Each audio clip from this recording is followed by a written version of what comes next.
Hello students, maths 4.6 में आपका स्वागत है। आज पढ़ेंगे कक्षा 10 प्रश्नावली 4 का ई। प्रश्नावली 4 के ई का 13 नंबर क्वेश्चन देखेंगे। दिया है कि उन दो क्रमागत धन विषम पूर्णांकों को ज्ञात कीजिए जिनके वर्गों का योग 290 है। तो मान लेंगे कि माना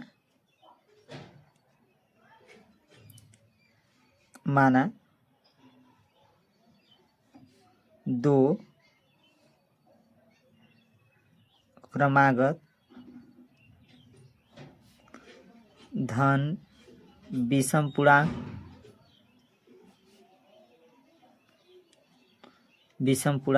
x प्लस 2 है।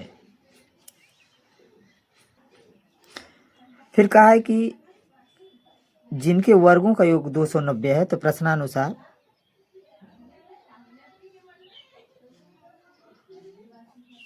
तो वर्ग करेंगे तो एक्स स्क्वायर हो जाएगा प्लस एक्स प्लस 2 का होल स्क्वायर। इनके वर्गों का योगफल कितना है? 290। अब इसको सॉल्व कर लेंगे तो एक्स स्क्वायर हो जाएगा और प्लस इसको ए प्लस बी का होल स्क्वायर पे तोड़ेंगे तो ए का काम कर रहा है एक्स और बी का काम कर रहा है 2। ए स्क्वायर मतलब x square plus b square 2 का स्क्वायर 4 प्लस यहाँ पे 2ab 2 दुना के 4x बराबर 290। अब इसको सॉल्व करेंगे तो हो जाएगा x square 2x square plus 4x plus 4 290 को बराबर के इस पर लाएंगे तो प्लस है तो क्या हो जाएगा माइनस बराबर 0। 2x स्क्वायर प्लस 4x इसमें से घट जाएगा तो बचेगा आपका माइनस 286 बराबर 0। अब इसमें से 2 कामन ले लेंगे तो बच जाएगा एक्स स्क्वायर प्लस इसमें से 2 कामन लिए तो क्या बचे 2x और माइनस 2 कामन लेंगे तो 2 एकम 2 2 चौके 8 2 3 6। जो कॉमन लेते हैं उसी से भाग दे देते हैं तो प्राप्त हो जाएगा मान। अब 2 को बराबर के उस पर ले जाएंगे तो उड़ाए तो क्या हो जाएगा भाग और 0 में भाग देंगे तो 0 ही होगा तो हो जाएगा एक्स स्क्वायर प्लस 2x और माइनस 143 बराबर 0। अब इसका गुणनखंड कर लेंगे। गुणनखंड का नियम यही है कि इनका गुणा इसमें करेंगे माइनस 143 का तो माइनस 143 एक्स स्क्वायर आएगा। बीच में ऐसा सेट करेंगे कि जोड़ने या घटाने पर प्लस 2x आए और गुणा करने पर माइनस 143 एक्स स्क्वायर आना चाहिए। तो सेट कर लेंगे तो x square plus 13x minus 11x minus 143 बराबर 0।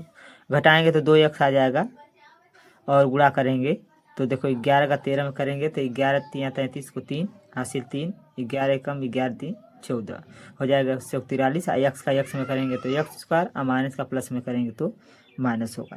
तो अब एक्स कामन लेंगे यहाँ से ये दोनों में से तो बच जाएगा एक्स प्लस 13। यहाँ से माइनस 11 कामन लेंगे तो एक्स प्लस माइनस कामन लिए हैं तो प्लस हो गया अब बच गया 13 बराबर 0। और x प्लस दोनों में से बाहर निकाल लेंगे 13 तो बच जाएगा आपका x माइनस 11 बराबर 0। तो x प्लस 13 बराबर 0 तो x बराबर माइनस 13 x माइनस 11 बराबर 0 तो x बराबर क्या हो जाएगा 11 क्योंकि माइनस है तो क्या हो जाएगा प्लस। ये माइनस तो लेंगे नहीं तो लिख लेंगे अतः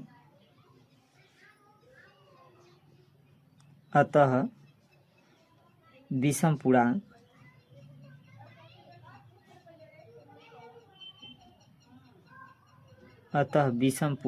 क्या हो जाएगा इसको लेंगे तो एक क्या माने थे x और x प्लस 2 यहाँ x का मान रख लीजिए 11 लिए हैं तो एक हो जाएगा 11 और दूसरा क्या हो जाएगा 13। अतः विषम पूर्णांक 13 11 और 13 हो जाएगा आपका। इस प्रकार से प्रश्नावली 4E का 13 नंबर क्वेश्चन सॉल्व हो गया।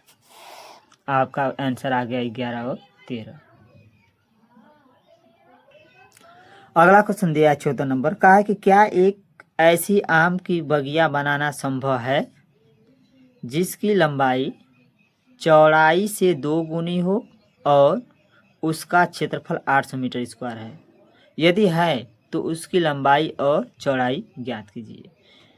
तो सबसे पहले मान लेंगे, कह रहा है कि इसकी लंबाई चौड़ाई से 2 गुनी है, तो मान लेंगे कि माना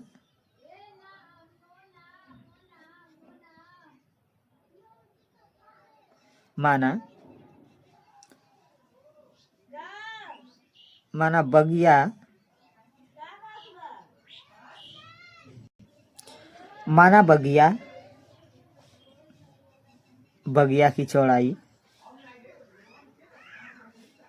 बराबर x मीटर तथा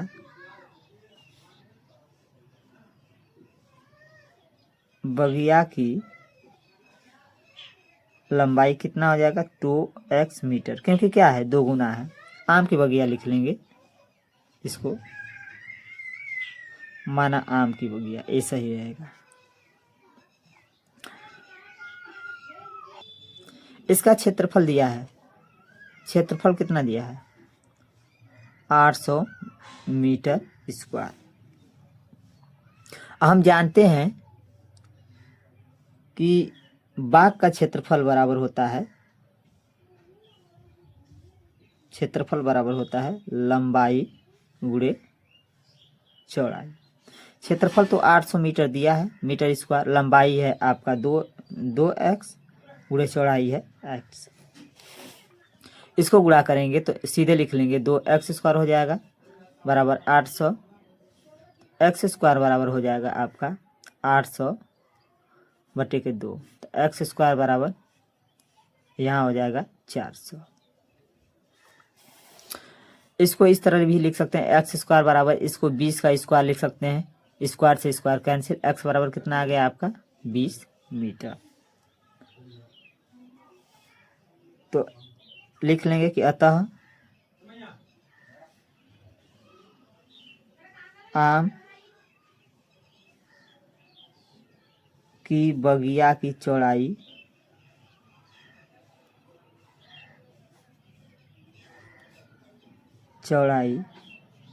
20 मीटर तथा लंबाई 40 मीटर है। तो इस प्रकार से आंसर आ जाएगा आपका। लिख लेंगे कि यह बगिया बनाना संभव है, तो लिख लेंगे आंसर हाँ।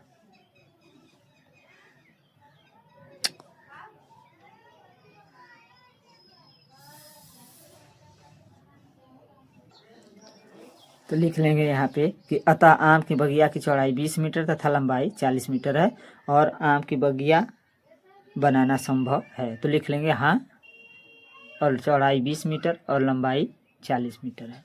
इस प्रकार से प्रश्नावली 4E का 14 नंबर क्वेश्चन भी सॉल्व हो गया। इस वीडियो को पूरा देखिएगा। अगर वीडियो अच्छा लगे तो सब्सक्राइब करना ना भूलिएगा। Thank you.